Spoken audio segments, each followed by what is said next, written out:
out here in Liverpool today, out here at the house. A few guys have been in the modified division and following things going on. You know the guy in front of us right now. Nick Krause runs small block modifieds. Brewerton Speedway has been his home. And remember, let me see, what year were you the junior flagger? When would that have been? Oh, geez, probably early 2000s? Yeah, probably 2003 to maybe 6 to 7, somewhere in there. I mean, It's been a bit. I have to date back and look, but yeah, it was like 7 to 11 or so. And those, he was that guy who was out there. So for a while. Did some work for us here, by the way. Took a tree down. He's going to be doing some other stuff. Sounds like things are going well for you and your business right now. Yeah, we're starting to pick up a little bit. This is my first full season per se. Starting in the spring. Last year I didn't start really till July and just kind of dove in. But this year we're starting in April, and we got stuff going on, so that's cool. And as the weather gets better, people start calling and just try to get to what you can and just trying to make a living. So basically whatever you season, like you're kind of a jack of all trades. Yeah, we get into a lot of things, definitely do anything outside related. We got some lawn accounts. We do mulch jobs. We do bush trimming, tree cutting,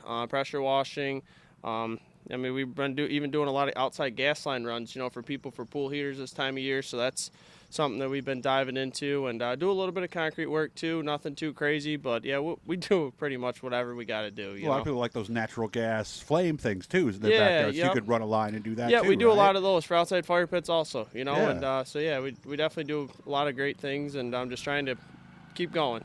So we got a practice coming up Tuesday, and Brewerton will be your home again? Yeah, Brewerton's going to be our home on Friday nights for sure. Probably, I would say right now 85 to 90% of the Friday nights will be there, depending on, maybe work one night or, you never know what could pop up throughout the summer. We got a baby too. So. Yeah, we got the baby, and definitely with, that comes first, really, honestly, that and work. So racing right now is more of a hobby for us. We'll get to as many shows as we can, maybe some Saturdays, some special races toward the end of the season. If we hit 20 shows this summer, it'll be, probably a pretty good year. Okay. So. And, of course, you had to smile last year watching Amy Holland win, because now we know a 358 can beat the big blocks at Brewerton. Yeah, she did very good all season, and definitely was interesting to see that happen. And I think, honestly, you're going to see it again this year. I'm not sure who it'll be or what night it'll be, but there'll be a night that, one of the small blocks starts up front, then goes green. It's maybe a sprint car night or something. I mean, it definitely can be done. Yeah, and it's amazing how much that track changes over 35 laps. You look at the color of the surface and the grooves, and about like 18, it's a whole different racetrack, right? It is, yeah. It goes through usually 2 to 3 changes a night, really. And you could be good for the first 15 and junk for the last 20, or vice versa. So that's why you just got to keep plugging along. Is that what happens? Because a lot of times we'll see somebody, they maybe start on the pole, you get 15 green flag laps, and then all of a sudden they lose the lead, and 5 laps later they're 10th. What happens? It's tough. I mean, if you start up front and the thing goes green, you can get checked out a little ways. But once those guys that start 16th, 18th, they're 5th at that point, and then you could go from 1st to 8th in a matter of a blink of an eye. If you overheat the tires, they don't refire, right? Or just circumstances. Once those guys get to you, they're extremely good and they can chew you up in a hurry. So and I see you guys all trying to make sure to keep the tires warm in between. That is a big thing when you get a caution after like 10, 15. Yeah, if they laps, go really right? hot and then they cool off really pretty quickly, and you don't keep them warm. I mean, they just a lot of times they won't refire, and it'll be a completely different race car, with a light switch after a pretty lengthy yellow. So what's the thought? How do you make sure that doesn't happen? I haven't really quite figured out the right recipe for it, but just kind of keep them warm, keep them clean, and hopefully they refire, and just once you overheat them, especially with the small block stuff. I mean, a lot of guys, gravitate toward the middle of the top, and you're running the wheels off it, and you're going to heat the tires up pretty quick, so that's, once you get those yellows, it can be quickly, you can get hurt, so. Or even choosing the wrong lane on a restart. Yeah, choosing the wrong lane on a restart, and a lot of guys like to take the bottom on the restarts, but like I preferably would say if you're the leader, like with a small block track condition-wise, I mean, I would take the top more times than not, because outside, you could drive into one a lot deeper through the middle and carry your speed, and if you keep the car straight, that guy on the bottom is going to be pinched down, and then you have the preferred line getting into 3, and that's just kind of how I've looked at it racing over there for years. So yeah, because when you look at the lap times, they're fairly close.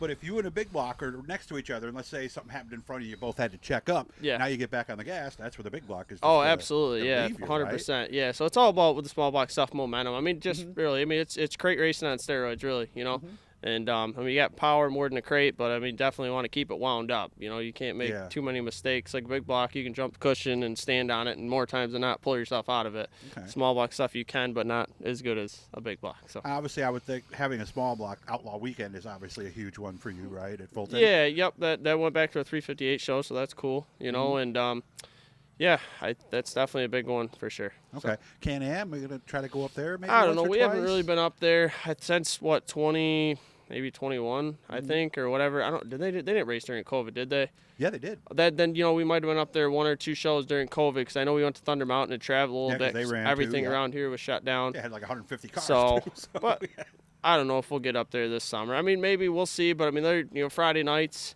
And that's tough to, you know, I mean, get out of work, get to Brewerton's a lot easier. It's close to home than hauling all the way up to Can-Am. Yeah, you know? And a lot of people like having it on Friday, so they have their whole weekend. Yeah, and that was right? that was a big thing for me, you know, with just, I know we're, you know, underpowered with the small box at Brewerton, but for us personally, I mean, I like to have my Saturdays off to work, and even if, you know, just you want to go on a boat somewhere or whatever, you know, get your racing fix on a Friday, got your weekend to do whatever, you know. And a lot of people like Brewerton because it's more of a driver's track. Yeah. Because 1 and 2, man, if you mess up one, you're done the whole lap. Yeah, exactly. But yeah. when you get it right. When you get it right, yeah, it's definitely, I mean, it's a fun place to race on regardless, you know, and we've called it home for a bit, and honestly, as we continue our racing, you know, I think we'll probably be a pretty regular Friday night, you know, participant, so. Very good. Who's helping you out this year? And obviously, throw your business to plug too. Obviously. Yeah. I mean, I got NK property on the race card this year. Obviously, you know me and me and my dad. You know, really for anything. You know, more of the. You know, we definitely have a lot of the seeds in the garden per se.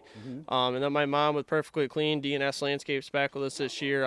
Jason, good. Yeah. We have a Nikki Browner. She's been a good sponsor of ours for a long time through go-karts all the way up through. Let's see. Hopefully, I'm not missing anybody. I'm sure I am at the Farm Antiques. I mean, we got some very good partners that have been with us pretty much all the way up through, you know. Nice. And yeah, so that's pretty much where we're at with that. All right, so if you need something done, chances are Nick can probably do it. So make sure to look him up. Do you have a presence on Facebook with that yet? Do you have an yeah, we have property? Yep, I do. Yep, it should be linked off of off my profile. I think you can click on it and go from there. But sometimes I share stuff on my page, or sometimes I'll share it on there, vice versa, and just trying to get my name out there and trying to just definitely do good work, because one thing leads to the next. So it does too. So yeah, he's done one thing for us. He's gonna be doing something else here in a little bit too. So good to see you, man. Good luck with everything. And remember, Tuesday is the practice at Brewerton. If everything goes well, Nick should be there, and I hope a lot of you guys are gonna be too. Thanks a lot, man. Yeah, thank you, Doug. Appreciate your time. And again, make sure to subscribe. Turn on those notifications. We're doing a lot this summer. We're optimistic on having this be a great year for us here on the channel.